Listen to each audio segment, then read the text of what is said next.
A lot of people have a lot of different interpretations about how to use the body in the golf swing.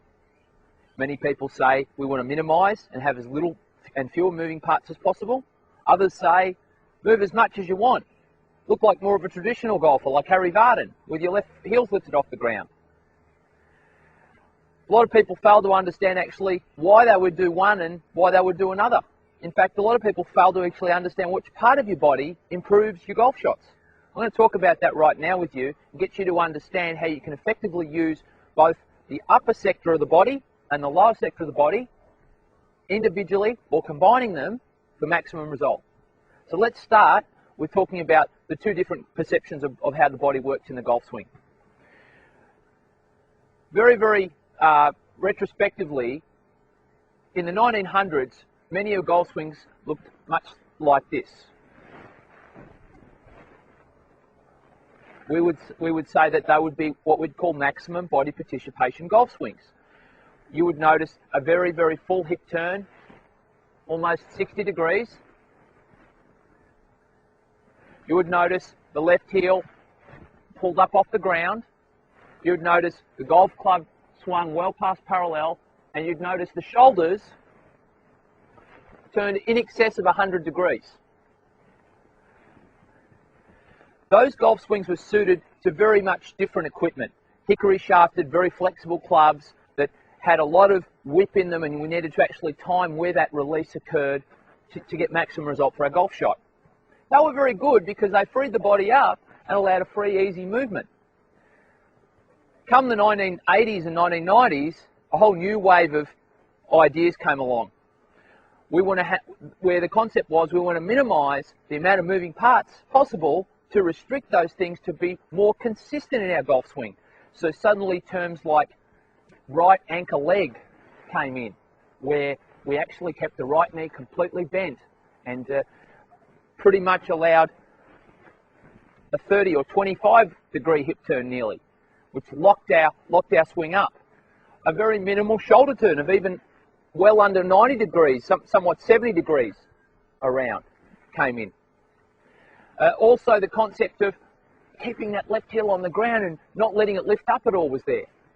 Now, some of those terms were fine for certain golfers that had great flexibility and weren't hypermobile like a lot of tour pros are, because they've trained those muscles to work really well from a very young age. But when I see a lot of more senior or average golfers using these sorts of techniques, I see them get into a lot of trouble. I mean, let's face it, the average golfer's stiff enough as it is, they don't need to restrict their turn. So what I recommend for people is this. The lower body movement, as you swing back, should freely allow the hips to turn 40 degrees plus. If that means your left heel needs to be pulled up off the ground, so be it. If that means you can turn your hips that way without your left heel coming up, great.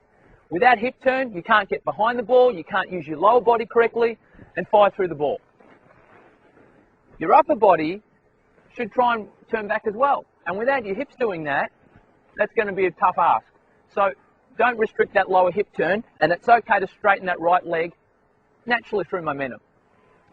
If you're very flexible and very mobile, more in the minority of golfers I see, then feel a bit of torque against your leg, your quad muscle in your right foot here. Feel that's actually resisting a little bit to actually tighten and structure up your golf swing. You can feel that if you like, because that'll actually provide you stability versus mobility, which is what the hypermobile golfer needs. Here's a couple of drills that you can do to actually see which area you're in and how to do it.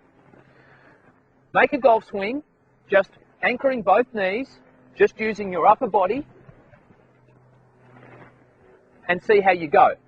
Now, if that feels pretty easy for you, then I wouldn't be letting my left heel come up off the ground too much, because you're in that first category, and you're in the second category, which is the hypermobile golfer.